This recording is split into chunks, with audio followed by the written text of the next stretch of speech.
Welcome to the WangHiro podcast, where we answer Malaysians' burning questions about personal finance with fact-based answers. Shopify's share price has been up for 3 months in a row now, but does it mean that it's too expensive to invest today, or is the price and opportunity just right for you to invest? Welcome back to Stock Investing from Zero with me, Louis, and my co-host, John. On this series, we put a beginner's lens on company analysis. We help you decide if you want to invest in a company by asking 4 questions. First, what do they do and how do they make money? Second, are they profitable and financially stable doing it? Third, who is their audience and how big can they grow? And lastly, are they cheap or expensive? So John, let's start with the first question. What does Shopify do? I would say they're a hardware store. They're a hardware store for renovation people, but on the internet. That's how I would simplify it. Very interesting, John. Yeah, so let's just say you want to DIY your renovation at home, right? Then you don't have a toolbox, you don't have nails, and you don't have, masking tape or whatever lah. On the internet, when you want to start a shop, what do you need? You need servers, you need a payment gateway, you need a CRM system and all that kind of thing. Shopify was created because of someone's frustration of finding all these tools. Virtually, they didn't have an Ace hardware for the internet lah, and he created the Ace hardware or the Mr. DIY for the internet lah. And I think the beauty about it is that he created this product. Tobe Luke, the founder of Shopify, created this product out of the frustration of a user, which is usually the best. Have I seen so many companies? You talk about Wise, you talk about On Running, you talk about Shopify, you talk about even Under Armour. Under Armour were all created by users. They saw the problem and no one was solving it for them. They took it upon themselves to actually solve the problem. Actually, Nike was also created out of that, Louis. Nike, they first started importing or Onitsuka Tiger Essex shoes into US. And Onitsuka wanted to cut them off as a supplier. They had to go into manufacturing themselves. And because of that, Nike was born out of sheer desperation, you see. So kind of like the Onitsuka also created their own competitors. Correct. Correct. And today, who is Onitsuka compared to Nike? Nike is a global brand, man. Yeah. Yeah. So I think as coming back to Shopify, Shopify is I would think like it's a merchant to help merchants. That's how I would simplify it lah. So you have such poetic descriptions of it. Yeah. And the story was so interesting. I mean, it was researching about Shopify, right? It was like he wanted to create a marketplace he wanted to find a surfboard or something, and he realized that it was so many friction, left, right, center, and he just said, screw this. And 15 years later, $1 billion company, unicorn, and is such catch rich that it's like it's crazy lah, right? It's crazy for looking from a perspective of how much cash they generated and how much growth they have gone through over the past few years. Yeah. So let's start out with the first question. What do they do and how do they make money? How do they make money is this. It provides a commerce platform. So they get a take of every transaction that people who use their tools use. So like, for example, they have the payments, right? So they charge a certain fee. They have certain, templates that you actually pay a hosting site. You think of it as like in the olden days where you start a shop, you're not going to buy the shop yourself. You're going to rent, okay? Then part of the rent, you need to pay electricity, you need to pay upkeep and maintenance and all that. But now it's done in the virtual space. Your shop, you need to rent a place, which is actually on a server. You need services to serve you, let's just say payment networks, fulfillment networks, and all that kind of thing. Shopify wants to be the one-stop shop for you to set up shop in the e-commerce space. So a lot of times people say that, isn't e-commerce already like very mature? Louis will know this better than me, but I don't think so. I think we're just at the cusp of the beginning. What do you think, Louis? Yeah, agree. I mean, people think it is mature because at the current iteration, it may feel mature, but there are still people who don't use the platforms as they are today because it doesn't fit to their requirements. Correct. Some people, they still prefer social commerce for the reason that the other kind of platforms, even Shopify, people find hard to use. There is a big portion of people who don't use any websites built on Shopify. Yeah, that's right. Great input. So the second question is, are they profitable and are they financially stable doing it? So right now we're gonna take a look at Shopify's income statement and a quick glance at the balance sheet as well as the cash flow. So in terms of revenue or sales, look at it, Louis. It's just like one way street, right? They grew really fast. 2016, they were like what, 400 million, 380, 390 million, 400 million. Today is just like almost 5.5 billion, right? It's insane, right? And trailing 12 months, if you can see the number at the bottom here, they're about to touch 6.6 billion. So I think financial year end 2023, easily 6.7 billion. That's my guess. Very high gross margins, circa 50%, which is like virtually half of what they spend in costs is actually recouped back in margins, gross margins already. Okay. Here is where it gets interesting. All the past few years, especially the last 2 years, they've been in profit loss. They made a huge gain in 2021, 2.9. If you can see the numbers up here, they made a big profit in 2021 where they had 2.9 billion in net income. And then 319 million the year before. Prior to that, it was still loss making. But in 2022, they really had a big net loss of negative 3.4 billion. Now, if you look back, right, it's actually quite easy to trace out the outlier numbers, and this is one of the tips I share with the students I teach. Right, you look at their expenses, selling, general, and admin, it was 100, 200, 300 450.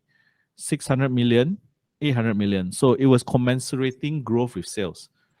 But in 2021, they pumped it to 1.2 billion, selling, general, and admin expenses. This is where you pay for staff salary, HR, all these kind of things, right?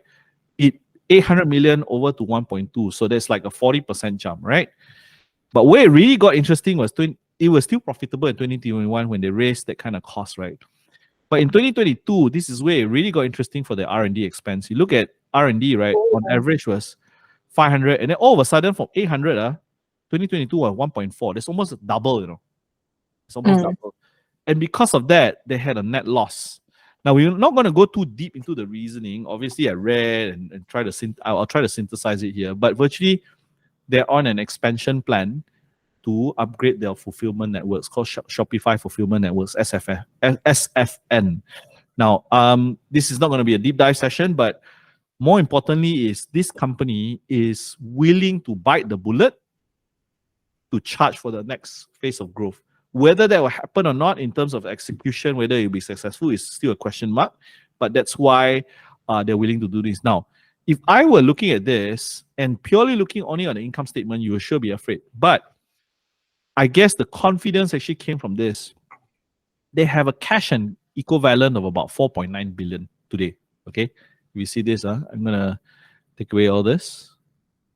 Okay, so they have total cash and equivalent of about 5 billion. Okay, and you talk about total debts. Okay, don't talk about payment owing to suppliers and all that, which is very negotiable. Total debt is only about 1.1 billion. So they're well into net cash position. You see. So it gives them that kind of confidence of firepower. Hey, if I can generate this kind of free cash flow from my business and plow it into growing over the next 5 years, what's a little harm of losses of these few years? You see, I mean, you've got virtually a war chest, 5 billion in cash. So you can burn, and you're not burning. You're not burning that war chest straight away, one shot. So. Yeah, in terms of cash, a bit like Apple to me, right? Oh yeah, right. Sitting on a lot of cash. Yeah. But Apple, I think the beauty about Apple's business is even if they burn, and even if they have more cash, they still have more cash Because Apple, right, every year they still, in terms of spending of R&D, it's not small, you know. But yet they still have that kind of war chest. So just imagine the kind of crazy business Apple has, right? It's just insane, right? Whole new level. Here comes the good part as well. Even though they were net loss in terms of net profit, but operating cash flow wise, they were positive. Only 1 year where they, in 2022, where they had a negative 36 million of negative operating cash flow, which is, for me, very, very negligible. Right? More importantly is this, their free cash flow. What you want to see is their free cash flow growth. Every year, free cash flow is literally how much money I'm getting into the business, which is my operating cash flow, net off the capex I'm using to grow the business. If there is positive, that means there's leftover money after spending to grow. It's a great business. So Warren Buffett loves to use the free cash flow. It's his way of looking at investors' income. And in this case, with free cash flow only negative 186 million in 2022, that means it's a lever that you can turn on and off on. You know, sometimes you just turn it a little bit more, then you get a little bit of loss. But then you're growing for the future. You see, yeah. So that's how I look at it. Now, I think the next question. So first question. What do they do? How profitable they are? I've answered that. Are they profitable and financially stable? You look at their fortress-like balance sheet. It's good. Next question I would like to answer is how big the audience is. Now, you and I know it's actually now growing much into the gig economy, right, Louis? I mean, you hear friends who get burnt out in the corporate world and they start coming out, right? And e-commerce or a digital business is one of the easiest. I wouldn't say super easy, but it's easier today to start a business as compared to the past, right? Why? In the past, without all these cloud-based tools, you have to buy your own server, you have to host. That already pulls back a lot of people, right?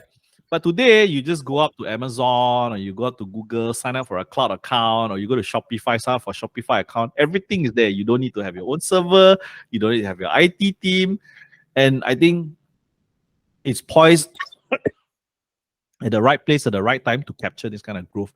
I think their audience size can be very, very sizable. And even in Malaysia, you look at how many people are actually on Shopee, on Lazada, trying to be, commerce merchants. Yeah. Yeah. In terms of valuation, last but not least, are they cheap or expensive? Looking at it, yeah, price to sales of almost 13 times. It's quite insane. Okay. Price to earnings, lagi lah, don't need to talk lah. 2023 is 1,340 times. Insane, right? Yeah. It's insane, right? Wow, this one, because the outlier is too big, so I'm gonna scale it down to a 5-year graph lah. Okay, 6,000 times, whatever. Now, you see, it may look insane, Louis. In terms of valuation, it's like in the thousands of percent. But if they're growing at like 100% every year, it means you are halving your PE. But even then, it's still a very, very high risk, right, kind of thing. In terms of valuation, right? So here again, it's like startup investing. Do you trust the owner? They are already cash flow generative. So again, do you trust their growth plans? Do you trust their execution plans? That is what will help you quantify the PE number even better. Like if you look at like diluted, they're having losses, so PE doesn't work. But if you look at forward, it's still about 70 times. So they're pricing it really like as if they have a very strong moat around the business. Yeah. So Louis, I don't know. Do you have any questions? Yeah, I mean, like we also have to see, right? Because like initially, they were in the loss, and then last year they did a huge like loss cutting, right? Like they laid off 30% of their workforce. They even like sold off like their logistics business, Flagship. So yes, definitely this contributed a lot to like them being in a better financial position this year. But we cannot say that they will continue doing this year after year, right? So how can we evaluate these kind of like events, in the grand scale of things, right? Very, very good question. Actually, rather than you evaluate the events, you evaluate the strategy that Tobe Luke himself is charting. So what does it mean? So you take a step back every time, these are all public information that you can gather from either investors deck or a quarterly briefing, right? What is he trying to achieve? How long will that timeline take? That vision and that framework, right?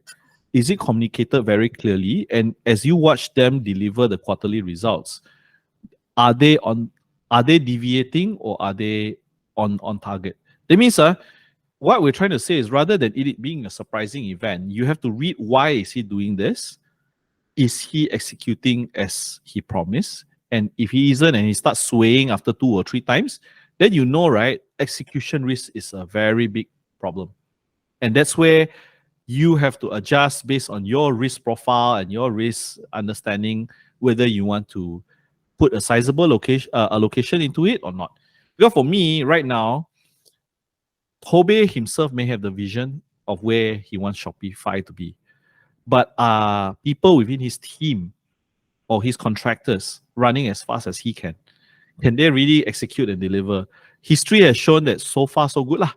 They were willing to admit like wrong acquisitions. They made 1 or 2 wrong acquisitions in the past, and then they quickly just liquidated and just moved. But what I really like about Shopify's growth is a lot of it is organic. It's not true. A lot of companies, they want to grow fast, but how do they do it? They borrow money to the hilt, they go and buy. Then they realize, I cannot merge this culture, not fit whatsoever. And because of that, they struggle to grow. But I like companies that grow organically. That means they're really fulfilling a market need. That is what I like. But in terms of valuation, in terms of what they're doing, I've not gone deep enough to understand whether, what other execution risks am I missing out, you see? Because e-commerce players, the struggle is this. If you ask me to invest in a C Limited and Alibaba and all that today, I wouldn't. I mean, compared to the past, I'm not a fan. I completely struck it out of my portfolio already, to be honest. I made mistakes, right? And I realized that nope. Why C was alive was because a lot of the Garena gaming parts was subsidizing the loss-making e-commerce part, and that's where the margin is. Amazon today is not an e-commerce player. Amazon today, it's a Google. The only thing it doesn't have is as big is that it has advertising, but a lot of their operating profits are being generated by their cloud services rather than their e-commerce is very thin margins, huge revenue, very little gross merchandise value, very little margins, all right? And that's the struggle for any e-commerce. You want to bring in traffic, you have to give a lot of sweeteners. What happens? Your take rate reduces, you put in a lot of marketing effort, your margin gets squeezed, okay? And in a software business, in which Shopify is, for me, you are creating an ecosystem. You are not the guy trying to sell the product of the front end. You're providing the tools, the picks and shovels. I like businesses like this. The struggle is really, can they execute to scale at that speed and at the pace that they want, that can still maintain their margins. Looks like it. So far, their gross has not like deteriorated so much, but fulfillment networks took years. You know, like Alibaba took years to build China. There's this their logistics arm called China.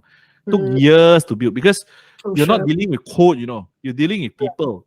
You're dealing with logistics, vehicles, customs. Yes, customs and all that. These are the ones that will give you a lot of. I mean, that's the beauty of investing. To go deep and to understand all these nuances, Yeah. So in terms of valuation, I think take it with a pinch of salt. Understand the industry more, but I cannot give a qualified opinion here in terms of whether they're expensive or not. Yeah. So final question before we move to our next and last section, the book recommendation is like you mentioned Amazon, and on the horizon, even though Amazon is more than an e-commerce company these days, they're still regarded as a big competitor to Shopify, right? So especially with the launch of their Buy with Prime button. So they can put just a button anywhere on the website. Yeah. Right? That also competes directly with Shopify's own product, which is the Shop Pay, which is about the same thing, right? It will save all your information. So first thing, it helps the checkout be faster, more frictionless. But then Amazon, on top of that, they already have that logistics bit figured out. And Buy with Prime, then customers can even take advantage of that fast delivery. So how do we evaluate this, given that Amazon is more than just e-commerce, and yet at the same time they have this product which directly competes with Shopify? It's a great question, very nuanced question. the struggle I noticed, I mean, I've been studying e-commerce companies for quite some time. I realize it is very localized. What do I mean? You look at Flipkart, you look at Alibaba, eBay tried to conquer what Alibaba tried to do in China. They failed miserably. That's why eBay pulled out. Amazon went in India thinking they could uproot Flipkart. It couldn't work. Amazon also went into Latin America trying to uproot Mercado Libre. They couldn't. And why is it all related to your question about Amazon with the Prime button? Prime button works fantastic in the US market. Amazon is like, it's like there was this conference that I watched online. It was so funny. There was this fund manager. He actually asked, and he was giving a talk at Google. He asked, "Hey guys, how many of you, once you find out Amazon, you don't price compare anywhere else?" 8 out of 10 hands went up because they knew Amazon would have given them the best price already. That's how entrenched Amazon is. But in Malaysia, you still compare. You still compare Lazada. You know there's an arbitrage, right, in between the Lazada and also the Shopee price, right? So we've not gotten there. So in terms of where it competes directly, and what's my opinion, I would say we have to look individually at where Shopify's key markets are. How have they gotten that entrenched top of mind? So for me, I would say that the guys who would benefit the most are the people who use their tools themselves, rather than the users. I mean the end users who are buying the product. Okay, and if that is a motivation for them to push more products on the Shopify platform, that's where they will win. Whereas Amazon, right, the people who are already within the Amazon ecosystem, for them to switch over to Shopee Pay is very unlikely for them to do that. Programming, infrastructure, switching costs is very high. But Amazon cannot do it outside of US yet, ma. If there's markets in India, there's markets in, pockets of maybe in Bhutan, maybe in, South Korea, where Kupang is the king, right?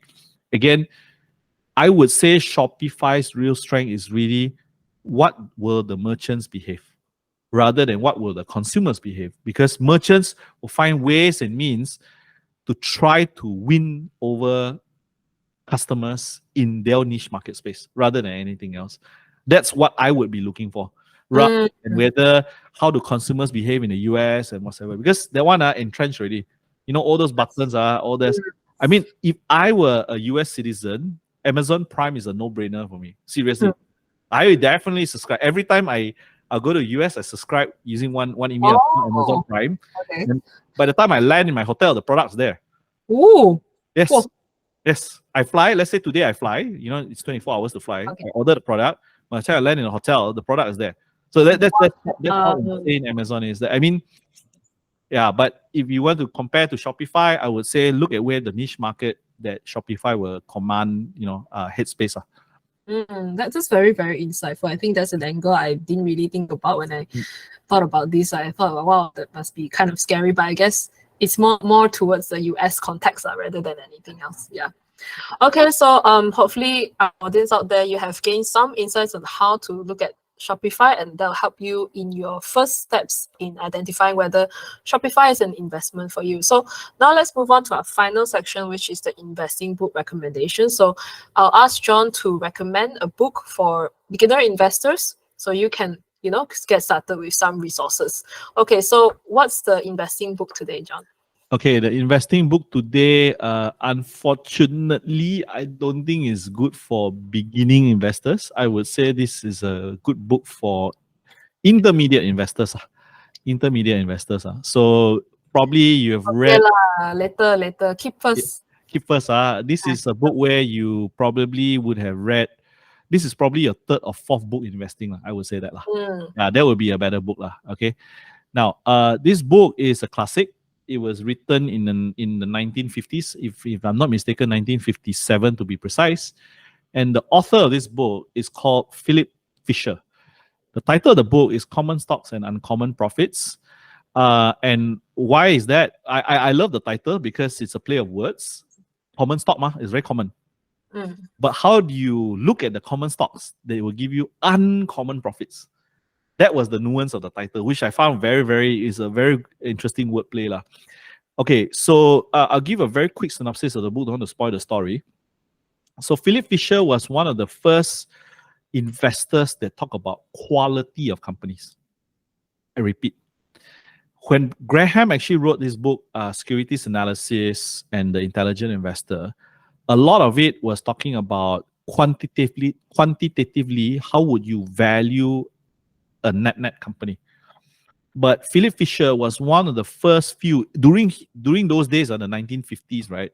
We don't talk about cigar butt investing. You know, cigar butt investing means there's only one puff left to the cigar, and you can and smoke it. That's where you make your money. So you make your 30%. But you're not going to talk about like the 20 bagger, 30 bagger, because you don't talk about everlasting, companies that would outgrow itself, you see. And Philip Fisher was one of the first guys that talked about this. The second thing which I personally read this, it is not easy to read, to be honest, because it's 1950s English. But one thing I really, for me, that I took away from this book was this thing called scuttlebutt. Okay, so what does scuttlebutt mean? Scuttlebutt is actually the act of research, that how you can find different ways and means to find out about the company you're interested in. Okay, so he talked about, as an example, if you like, let's say, a beverage manufacturing company, you should be asking not about let's say if you talk to the employee of a company, you shouldn't be asking him about just the company. You should be asking him who is he afraid of? Who are his competitors? And do the same to his competitors. So he would go to, let's say, company A that sells beverage, let's say Coca-Cola, then he will go to Pepsi. Hey, what's so good about Coke? And then he'll go to Pepsi and he'll go to Coke and he says, what's so good about Pepsi, So the act of scuttlebutt itself is like there are many, many ways and means to find this kind of information. And you scuttle and you scuttlebutt. So you could even talk to the janitor, you can even talk to the supplier, you can talk to anyone within the value chain. And, that's where I think really it opens up the mind to qualitative things rather than quantitative things. A lot of the early books that was written, like securities analysis and all that, they were very much quantitative. Yeah. They don't talk about the quality of the business. And this is where, for me, I was very impacted by this book, because I'm more as a quality kind of investor. My numbers are usually only 20 to 25% of the weightage of my decision, but quality of management, quality of the strategy, how do they want to go forward, their growth prospects and all that, addressable market, those are the kind of things I prize over that of historical numbers. Because you look at numbers, it's in the past. It's already, it's just a show of what this management is capable of. But what are the quality of the businesses that allow them to grow further? What kind of industry do they have a tailwind? All that is, for me, more and more important in investing rather than just the numbers. So I think enough said about the book. I don't want to, spoil the book for the audience as well. Not easy to find. I think now it's easier, to be honest. When I had to order this from Amazon. Yeah, well, every time everything is hard in Malaysia, especially. Yeah, because not many people want to read these kind of books. It's too old. Even when I was reading security analysis, I felt like I needed translation of the English. Yes. Yeah, but I feel like this is like a supplement or complementary read, right, towards all the other quantitative stuff. So I think that's very important too. Yeah. All right, so that wraps up today's episode of Stock Investing from Zero with me, Louis, and John. So over to you. Are you an investor in Shopify? Or if you're planning to invest in Shopify, maybe you can share with us some of the reasoning why you plan to do so in the comments below. So if you want more investing tips from us, do like, subscribe, and hit the notification bells for more updates in the future. Thank you for tuning in today, and we'll see you again in the future. Bye-bye.